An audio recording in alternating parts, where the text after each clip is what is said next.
All right, so we are diving into some really incredible stuff today, getting ready for Ramadan. Yeah. And I have to say, this source we're looking at, it's all about prepping for a truly amazing experience. Yes. Forget the logistics, right? This is about getting your heart and mind ready. Exactly. It's almost like an athlete training for some major competition. It is a powerful analogy, Yeah. The source really dives deep into the intentionality behind it. It goes way beyond just, abstaining from things like food and drink. Right. It's really about that naya, the purpose that you set. Okay, so break that down for me a bit more. So Naya, is it about having, like specific goals? Yeah. Like if I'm saying, this Ramadan, I really want to strengthen my connection with my family. Does that count as Naya? Absolutely. It's about aligning your actions with what you really want from this month, Okay.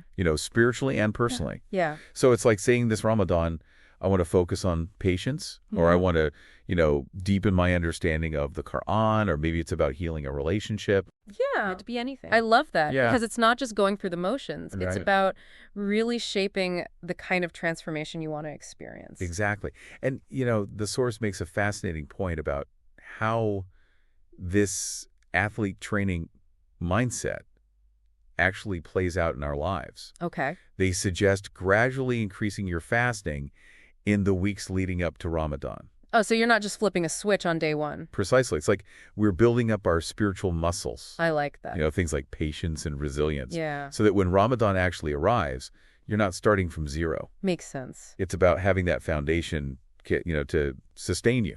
I've definitely tried jumping in headfirst before. Yeah. Crashed and burned real quick. And that's where this source, I think, offers such valuable insight. Yeah. Because it's not just about willpower. Right. It's about preparing and building sustainable, practices. So we're talking intention, we're talking gradual preparation. Yeah. It's making me think about, sometimes I approach Ramadan as like this massive to-do list. Yeah. Just focused on the act of fasting. Yeah. But you mentioned spiritual muscles earlier. Right. What are we really training here? Well, think about the qualities that fasting cultivates. Okay. Things like empathy as you experience hunger, you connect with those who are less fortunate, Yeah. patience, right, as you navigate those cravings and discomfort, Yeah. self-discipline, resisting temptations. Uh-huh. These are all qualities that are going to benefit us way beyond Ramadan. It's true. I never really thought about it like that before. It's Yeah. like we're developing a toolkit. Yeah, And these spiritual muscles, they're the tools we can use to navigate challenges and live a more meaningful life year-round. exactly. And, the source reinforces this idea that Ramadan is this holistic experience. Okay. It's not just about fasting. It's about integrating prayer, charity, self-control, even strengthening relationships. So it's not just about me and my own individual experience. It's about connecting with something larger than yourself. Yeah. Fostering that awareness of Allah in every aspect of your life. Okay. And that includes strengthening the bonds that we have with others, Yeah. right? It's about understanding the interconnectedness of our actions and how they impact those around us. That's fascinating how it kind of, weaves together the inner and the outer, like the personal transformation with our relationships and interactions in the world. Absolutely. And there's this one point I found so intriguing. The source emphasizes engaging with the Quran before Ramadan begins. I'll admit, sometimes I'm guilty of just, dusting off my Quran on the first day of Ramadan. And that's where, this source offers a really interesting perspective. Okay. They're suggesting that we need to kind of prepare our hearts and minds to receive the wisdom of the Quran. Yeah. Think about it. By engaging with it beforehand, you're creating that familiarity, Uh-huh. a deeper resonance when you encounter those same verses during Ramadan. Yeah. So it becomes less about, decoding and more about absorbing Right. those messages. That's powerful. It's about really, creating a deeper connection. Yeah. Letting it speak to you on a personal level. Exactly. It's about setting that stage for a much more meaningful experience. Okay. And speaking of setting the stage, the source also highlights seeking forgiveness and mending broken relationships before Ramadan. Okay, that makes sense, but honestly, sometimes those conversations can be tough, especially with family. Yeah. So why is that pre-Ramadan reconciliation so important? The source frames it beautiful. Okay. It's about purifying the heart. Imagine entering Ramadan with unresolved conflicts, holding on to grudges, Yeah. resentment. It's like carrying extra baggage Right. on this journey that really requires lightness and clarity. Yeah. So by seeking forgiveness, whether it's from others or offering it ourselves, we're creating a more harmonious space within ourselves. Okay. And that helps us pave the way for deeper growth. I've definitely felt that Yeah. where those unresolved conflicts can really weigh you down. They do. It's like there's this emotional clutter that's preventing you from fully connecting. It blocks you. Yeah. And think about the ripple effect, too. Okay. When our hearts are at ease, our interactions with others become more genuine, more compassionate. Yeah. It creates a positive environment for everyone. Yeah. So it's not just about personal purification. It's about creating a ripple effect of peace and understanding. I love that. It's like we're preparing the soil before planting the seeds. Exactly. Creating the conditions for those seeds to flourish. Beautiful. Okay, so far we've talked about intention, gradual preparation, engaging with the Quran, and seeking forgiveness. Yeah. What else does this source highlight when it comes to preparing for Ramadan? Well, there's actually some really practical advice, which I know you love. They emphasize, planning and preparation. Okay. Creating a schedule, even a do-a list in advance. I have to admit, I'm a sucker for a good schedule. Oh, me too. A well-crafted to-do list. Yeah. But why is that pre-Ramadan planning so crucial? Well, because it's all about maximizing your time and focus. Okay. Think about it. Yeah. We're often so busy, right, with our daily lives juggling work-family commitments. Yeah. By planning ahead, we're creating space for those spiritual practices that can easily get overshadowed by those demands. That makes sense. It's like saying, okay, for this month, this is my priority. Exactly. I'm going to make this a non-negotiable part of my day. Precisely. And the source even dives deeper into this with a really detailed action plan. Okay, now we're talking. I love those actionable steps. So what's the first move? Well, first up, it's all about creating a Ramadan preparation checklist. Okay, I feel more organized already just hearing that. Right. So this is where we take those key points we've discussed and turn them into tangible tasks. Exactly. It helps you visualize your progress, stay motivated, and avoid feeling overwhelmed by everything. It's like creating a roadmap. Yeah, a roadmap for your journey. Love that. So what's next on our Ramadan prep checklist? Well, the source suggests setting those small achievable goals. Okay. It's about focusing on that incremental progress rather than trying to do everything at once. Right. So instead of saying, I'm going to read the whole Quran this month, maybe you start with a smaller goal, like reading a page a day or a few verses. Right. It's about building that momentum and celebrating those small wins along the way. Yeah, because it's so much easier to stick with something when you're celebrating those small victories. Absolutely. Rather than feeling like you're falling short. Exactly. So small achievable goals, check. What's the next step in our plan? The source recommends using a habit tracker. Okay. This could be as simple as a calendar or a dedicated app where you can track your daily prayers, Quran recitation, acts of charity, even those moments where you exercise self-control. I have to admit, I am obsessed with habit trackers. Me too. Because you get that visual representation of your commitment and progress. Exactly. And it helps you hold yourself accountable. Yeah. Seeing those check marks or completed tasks is so motivating. Especially on those days where you're not feeling inspired. Exactly. Okay, so we've got our checklist, our goals, our trusty habit tracker. What's next? Well, this one is about community and support. Okay. The source suggests finding an accountability partner. A friend, a sibling, a spouse, even someone who is also preparing for Ramadan. Yeah. Someone you can check in with, share motivation, maybe even create a little group chat. Oh, I love that. For reminders. Yeah, I have some friends who I do that with every year. It makes such a difference. It does. It's about recognizing that we're not on this journey alone. Yeah. Sharing the experience with others is incredibly powerful. Yeah, especially when you're having those moments of doubt. Absolutely. It's like having a built-in support system. Exactly. Okay, so we've got the accountability covered. Is there a final step in our plan? The final and perhaps the most important step is making dua for Allah's guidance and support throughout the whole process. Yeah, it's that reminder that our efforts are only as strong as our connection with the divine. Absolutely. So we're taking these practical steps, but we're acknowledging that we need Allah's help to really make the most of this blessed month. Precisely. It's about effort and surrender, recognizing that we have a role to play, but ultimately success comes from Allah. I love that. It's like a collaborative effort. Yeah. This is already resonating so deeply with me. It's like a whole new way to approach Ramadan. That's great. With intentionality, with preparation, with a real sense of purpose. And that's just the foundation. This source goes even deeper. Okay. Exploring the mindset that we need to cultivate for a truly transformative Ramadan. Okay. It's about shifting our perspective, embracing challenges, and approaching this month as a real opportunity for growth. I'm already hooked. Let's dive into that mindset shift in part 2. Sounds good. Welcome back.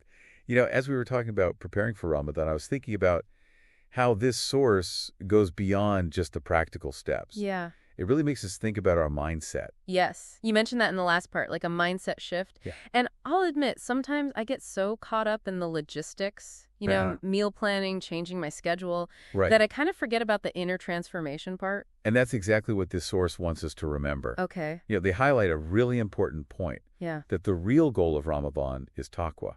Okay, taqwa, that's a big one. It is. Can you break that down for me? What does that really mean when we're talking about Ramadan? So it's about developing a heightened awareness of Allah, Okay. consciously strengthening that connection with Him Yeah. and striving to align your actions with His guidance. Okay. So it's about making those choices that reflect that awareness, not just during Ramadan, but as a way of life. So it's about going deeper than just the outward stuff. Yes. Fasting, the praying. Exactly. And really cultivating that deep inner change. It's about how Ramadan shapes us from the inside out. That's where I think I struggle the most. Yeah. It's easy to get caught up in just doing the actions. Yeah. But really embodying that taqwa. Right. That's where I really want to focus this time. I think that's a great goal. And the source offers some really practical insights. Okay. They suggest instead of getting hung up on the quality, Okay. like how many prayers you're doing, how many pages of Quran you're reading, Yeah. shift your focus to the quality of your engagement. Quality over quantity. I like that. But honestly, sometimes I find it really hard to stay present. Like during prayer, my mind wanders, I get distracted. I think we've all been there. Yeah. Any tips on how to actually achieve that quality of presence? Well, the source really emphasizes reflection. Okay. Taking those moments to pause and contemplate Yeah. the meaning behind our actions. Okay. So, for example, when you're fasting, don't just think about it as not eating or drinking. Right. Think about that deeper purpose. The patience, it cultivates the gratitude. It fosters the empathy. It awakens. It's about finding that deeper meaning. Exactly. The why behind the what. And that helps you stay present. It does. It takes those rituals from just being acronyms Yeah. into meaningful expressions of your faith. That's a really powerful shift in perspective. It is. It's not about checking things off a list. Right. It's about really infusing those actions with intention. Yes, with awareness. It makes me think about how we talk about Ramadan as this intense spiritual training. Yeah. But what happens when it's over? Right. Do we just go back to our old habits? That's where the source really challenges us. Okay. They emphasize that the true test of Ramadan is how we live after it ends. It's about making those positive changes stick. Yes. Making them part of your everyday life. I've struggled with that in the past, It's hard. That momentum I build during Ramadan, it just fizzles out. And it's a common experience. Yeah. But you know what? The source gives some really helpful advice for maintaining that momentum. Okay. They recommend creating a post-Ramadan plan. Okay. Setting intentions for those next few months. Okay. Figuring out ways to actually keep up those spiritual practices. So it's like setting yourself up for success beyond Ramadan. Exactly. It's like you've built those spiritual muscles during the month. Yeah. Now, how can you keep using them? Right. Make them a part of your life. Yeah. They suggest things like continuing to fast on Mondays and Thursdays. Okay. Maintaining a connection with the Quran, even if it's just a few verses a day. Right. Making dua a part of your routine. So weaving those practices into your everyday life. Exactly. So they become second nature. Not just a once-a-year thing. Right. And they also emphasize the power of community in this post-Ramadan journey. Yeah. Surround yourself with people who inspire you and remind you of Allah. Yes, I've always found that to be so important. It is. It's a powerful source of security. For sure. It's about creating that environment that nourishes your growth. Yeah. And speaking of staying on track, Yeah. the source has a really powerful closing message. Okay. They say not everyone who was with us last Ramadan is here this year. Wow. That really makes you think. It does. I think about people in my own life who have passed away. Yeah. It's a reminder that time is precious. It is a call to make the most of the opportunities we have. For sure. To really cherish these moments. Yeah. It's so easy to get caught up in everything going on Yeah. and let those special moments slip by. And this message is like a gentle nudge to slow down. Yeah. To be present. Be grateful. Yes. Approach Ramadan and life with that sense of intentionality. It's so easy to take things for granted. It is. And this is just a beautiful reminder to appreciate this opportunity. Yes. To connect with our faith, our communities, ourselves. And it ties in so well with everything we've been talking about. Yeah. The Naya, the preparation focusing on quality over quantity. Yeah. And carrying that spirit beyond Ramadan. It's like it's all connected. It's like this incredible opportunity for growth. Don't let it pass you by. And we have the power to choose. We do. We can let Ramadan just flip away, Or we can fully engage and let it transform us. It's empowering. It is. We have agency in our own spiritual growth. We do. And Ramadan provides that perfect setting to develop those qualities. Yeah. Patience, empathy, self-discipline, that deeper connection with Allah. It's like we've been given all the tools. Yes. Practical strategies, mindset shifts, and that powerful reminder to seize the moment. What about you? What are some of your biggest takeaways from this source? What resonates with me the most is that emphasis on long-term transformation. Yeah. It's not just about temporary changes during Ramadan. Right. It's about making those practices a part of who we are. It's that ripple effect. Exactly. It's about letting Ramadan shape us into better versions of ourselves. Not just for 30 days, but for the rest of our lives. And that's beautiful and inspiring. It is. As we've been talking about all this, getting ready for Ramadan, that closing message from the source, it just keeps coming back to me. Yeah, it's really something, isn't it? It is. It's so powerful, and it gets to the heart of, why this preparation is so important. Yeah. That reminder that not everyone who was with us last Ramadan is here this year. It really makes you think. It does. It's such a reality check. We often think, oh, Ramadan, it'll always be there. Right. But this message, it highlights how precious time is. Absolutely. And that, each Ramadan is a gift. It's like a wake-up call. It is. It makes you want to really be present. Right. And savor the month. Yeah, to appreciate it while we have it. Because it's so easy to just get caught up in life. It is. And let these special moments pass us by. And this message is like, a little reminder to slow down. Yeah. And really be present. To be grateful. Yes. To approach Ramadan and life with that sense of purpose. It's so easy to take things for granted. It really is. But this is a beautiful reminder to appreciate it. Yes. To appreciate the chance to connect with our faith, our community of ourselves. And it connects so well with everything we've talked about. Right. The intention, the preparation, focusing on quality. Yeah. And carrying that spirit with us. It all comes together. It does. Like it's saying, hey, here's this chance to grow and transform. Don't miss it. Exactly. And at the end of the day, we have a choice. We do. We can just let Ramadan happen. Yeah. Or we can really dive in and let it change us. It's a powerful choice. It is. It's like we have the power to make this Ramadan really matter. We absolutely do. And this source reminds us that we have a part to play in our own growth. Right. Ramadan is like the ideal time to work on those qualities. Yeah. Patience, empathy, discipline, that connection with Allah. It's like we've been given a whole set of tools. Exactly. We've got the strategies, the mindset shifts that push to seize the moment. This has been so eye-opening, Me too. I feel like I have so much to think about as Ramadan gets closer. What about you? For me, what really sticks out is that focus on long-term change. Yeah. It's not just about changing for 30 days. Right. It's about making those practices a part of who we are. That ripple effect. Exactly. Like letting Ramadan shape us into better people. Not just for the month, but for our whole lives. And that's something beautiful to carry with us. It is. As we get ready for Ramadan, Absolutely. This whole deep dive has been such a powerful reminder of what Ramadan can be. It has. And how important it is to approach it with intention and gratitude. And that closing message? Yes. It's like a final reminder you still have the chance. So powerful. Don't waste this Ramadan. I think as we wrap up this exploration, we encourage everyone listening to just take a moment and reflect. Yes. What will you do differently this Ramadan? Good question. How will you really embrace this chance to grow and connect? And remember, we're all in this together. Yes. May Allah grant us all a blessed and transformative Ramadan. And may it be filled with peace, joy, and spiritual awakening.